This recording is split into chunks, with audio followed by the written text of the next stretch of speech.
Alright guys, gonna be doing some undercoating on my truck today. I'm gonna be popping these plugs off for the first time since it's been done in 2012, and got a special tool for that, or a little technique I'm gonna try anyway, just so I don't damage anything.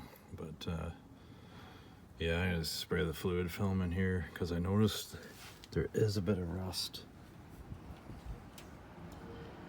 right there at the cab corner bottom, so I gotta get that stuff addressed there. There's a bit of rust underneath the rocker too, like not a lot, but there's a little bit of scale there, and just not something I was looking forward to looking at or found out anyway. So yeah, okay, so that wasn't too bad really. I just kind of got in there, just kind of pried it up, put some tape down here so I wouldn't chew up the paint or nothing like that. So yeah, that worked out all right.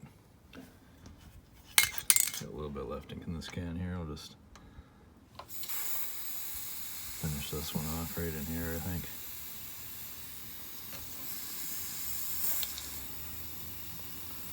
Hopefully this will prolong everything anyway.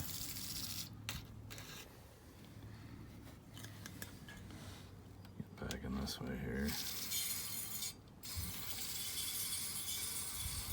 can's pretty much done, I think.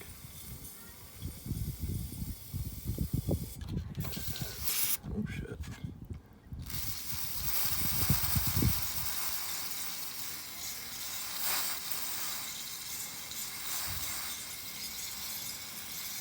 Hey, you guys got the idea there. I'll just be doing that to all the other plugs in this truck. There's quite a few of them, so. Alright, so yeah, I'm on my third plug now, but yeah, I think I'm just gonna do this every other year or something like that, and just do it myself. You know, get a couple cans of fluid film and just start flogging on the inside there. So yeah. Okay, another thing that's worth mentioning to anyone that has like a Ford truck from 2009 to 2014, and I noticed this a long time ago. I could hear like water swishing around in my truck, and I was wondering where the hell that was. I was looking all over the place, and then these caps right here, they go right in the bottom of your door.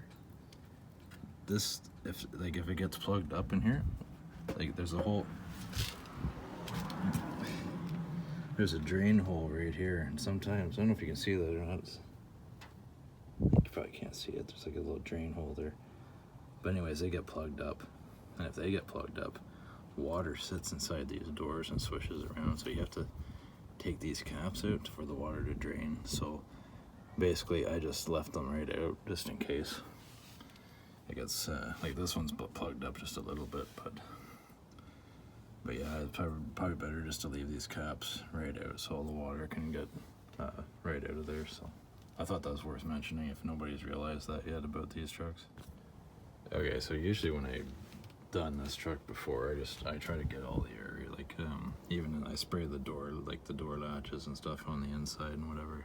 I try to make sure all that stuff's lubricated, you know. So I got just spraying, and I did the top up here, but I also just stuck it in down here where that plug was, and just sprayed in there along the crevice of the bottom door there. So any of those nooks and crannies and all stuff like this, I just always try to make sure that's lubricated. So alright guys, another thing about these trucks too sometimes is that this weather stripping right along here, it'll like stick to your back door, and it'll just like pop off just like that. It's no big deal, you just kind of push it back up in there, and that's all.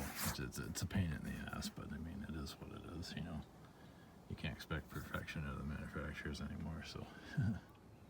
Okay, so that might be a little bit overkill with the tape. I just want to bugger up all the paint around it, so I'm just trying to be a little bit careful. So that's what I use, just electrical tape around it. I'm just gonna leave it on here too, because you know, it's not like anybody's gonna see this, the inner part of the door anyway, so save it for next year and stuff. If it comes off, it comes off, but whatever. So